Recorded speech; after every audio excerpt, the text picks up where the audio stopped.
Animal Crossing for the Nintendo Switch is set to release this year, and I'm very ecstatic about it. So I wanted to tell you features that I want in Animal Crossing for the Nintendo Switch. Even if they're not realistic, a man can dream, right? Anyway, enough babbling, let's get started.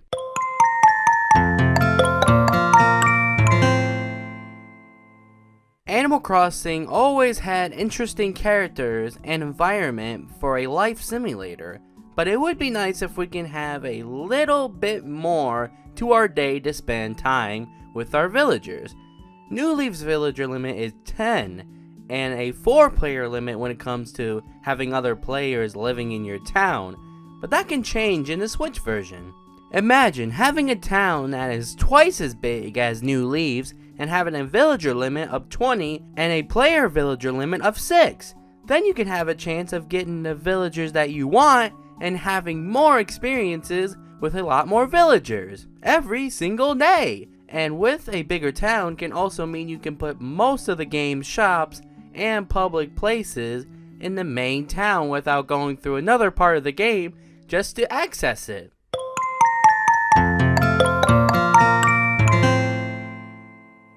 The villagers in Animal Crossing are always fun to hang out with until they just start recycling their lines of text and do nothing else until maybe the next day. Heck, if you ever be mean to the villagers, they get a little bit pissy about it until they go somewhere, and then after a few minutes, that's it, they're all fine and dandy. So, I think Nintendo can go deeper with the villagers' AI and give us a more interactive experience.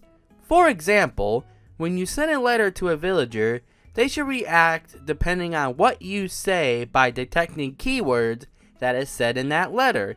And if the letter you sent was negative towards a villager, or by hitting them with a net, or by not doing a favor for them they ask you to do, your relationship with them would be affected. How would this work? Well, I think the only option is a rating system.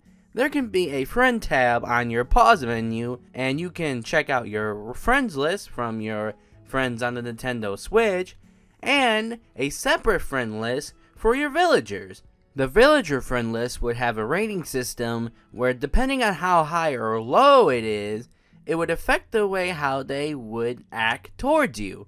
For example, if your rating with a villager is low, their interest towards you will be next to none, and they will try to avoid you as much as possible. And if the rating reaches to 0, they will move out without even letting you know about it.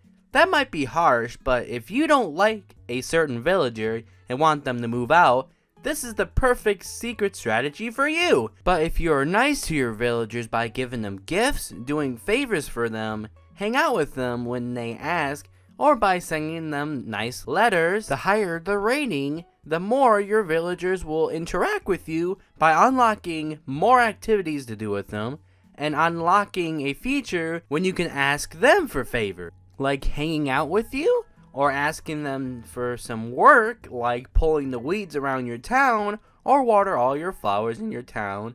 And if you get the rating to the very top, they can send you gifts on your birthday and toy day, and the items you get can only be attained through these items because you guys are best friends. So, these items are very rare and cannot be obtained in the shop or be customized in any other customization store.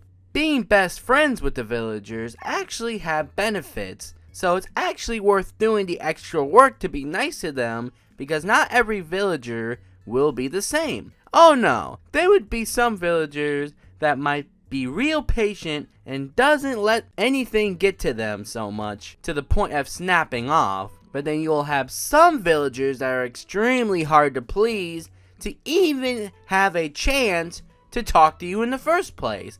Some villagers will be very hard to get their friend rating extremely high or extremely low, just to contrast the differences between the different villagers and their personalities. But the harder the challenge, the better the award.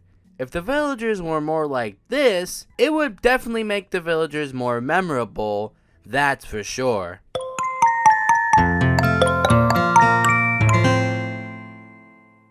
Another factor that makes Animal Crossing special and more personal for players is customization.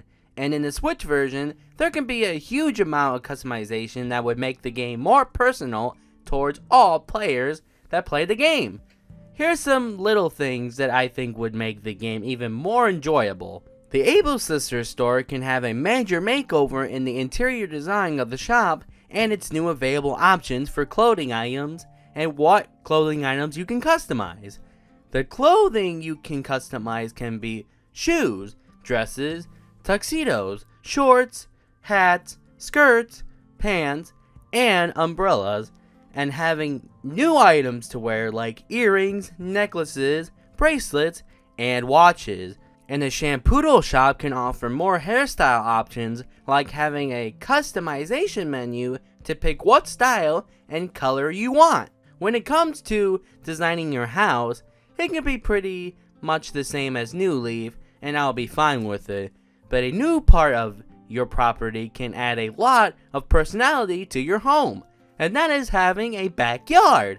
It would be fenced in, of course, and you can customize your yard the same way you design your home, but with new ways to design your property since it's a completely different space from your house. You can add plants like flowers, bushes, and trees to your yard, and adding a new kind of furniture system for your yard with a different leaf color, like light blue, to tell the difference between home furniture and outdoor furniture. You can upgrade your yard to add space and add stuff like a pond for your pet fish or a netted roof for your collection of bugs. While you can change the exterior of your home, you can now also change the color of any exterior design.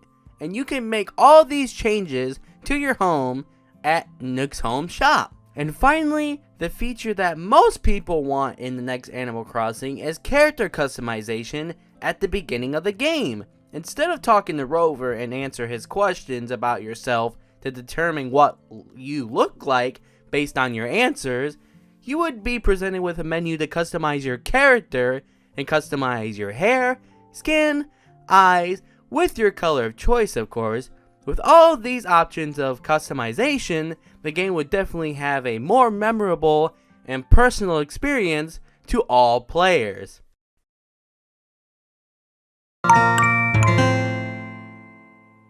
When it comes to real life, actions you make in your life can affect how you progress with goals you have planned. And with the first Animal Crossing game, if you didn't save before you quit the game, a mole named Mr. Rossetti would spoon out from the ground and would give you a little discussion about how you can't just reset life when you don't like it. But if you keep quitting without saving, Rossetti would give you a series of tasks to do to ensure you that you learned your lesson. But there is a pretty interesting rumor that was going around saying in the European version of City Folk titled Let's Go to the City, when you continue to quit the game without saving, Rossetti deletes your save file. Now that will certainly be a great feature and a great method for people that don't want to save their games before they quit the game.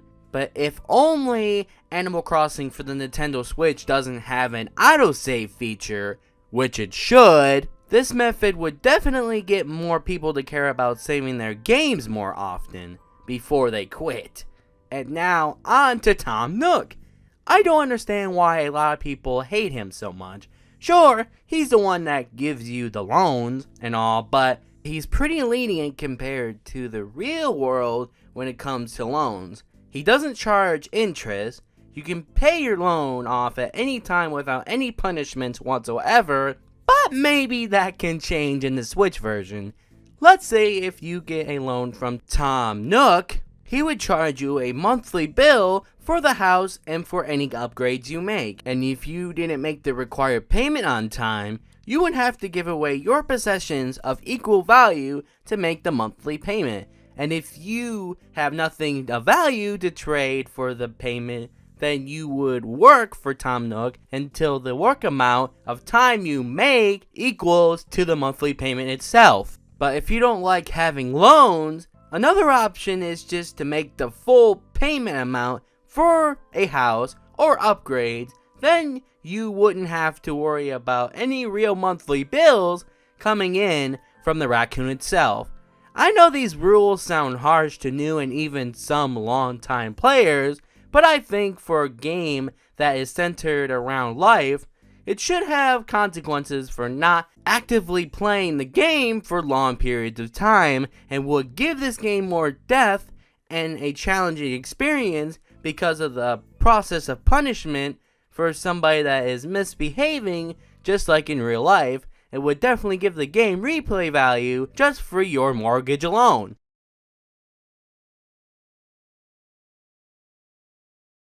In New Leaf, you were the mayor of your own town, and while it is a good idea in practice, it really wasn't used very well and didn't have much to offer for being the ruler to your own town.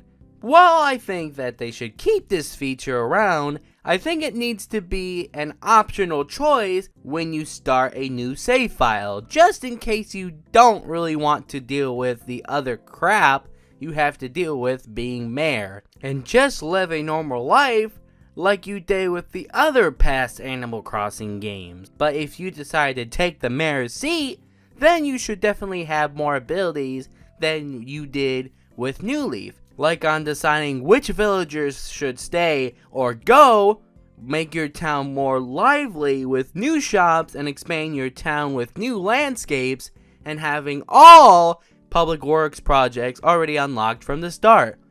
With those simple features in mind, would make being the mayor a lot more fun to play when you have options that actually matter to your town.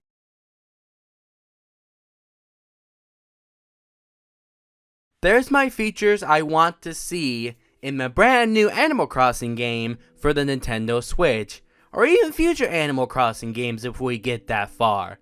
But I know these ain't so realistic, but I'd already explained in the beginning that these might not be realistic, but they would make the game so much more fun, so much more memorable, and so much more enticing to play when you know you have these features in the game and playable from the very start. Thank you for watching this video. If you liked it, make sure you hit the positivity buttons below because it helps me very much. Thank you all so much for watching.